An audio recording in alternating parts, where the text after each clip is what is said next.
What's the media role in the new world? For decades, the American and British media have been arbiters of what is important and what is relevant.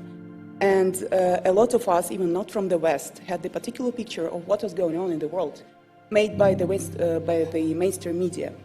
Let's take the African continent, for example. There are two issues that dominate the agenda of the mainstream media on Africa. It's either something horrible that's going on in the world, in Africa, like diseases, wars, corruption, or the issue on fauna, like lions and Kalashnikovs are the only topics that dominate the agenda on African continent when we speak about mainstream media.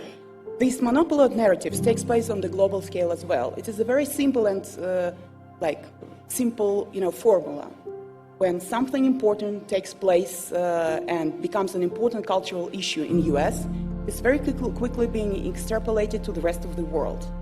Like take, for example, the issue of transgender rights. For decades, it was not an issue of conversation. Nobody knew about this. But now every local media is speaking about transgender rights. From Nigeria to Laos, everyone should be concerned whether their government should or should not give the rights to transgender people. I'm not saying that it's not an important issue. I'm just saying that this issue is being artificially inserted in the media landscape. Shouldn't be like this. It's not about what is said, but it's also about what is not mentioned at all. Everyone here has heard about the war in Ukraine. Protests in Iran have had their voices heard every day through mainstream media.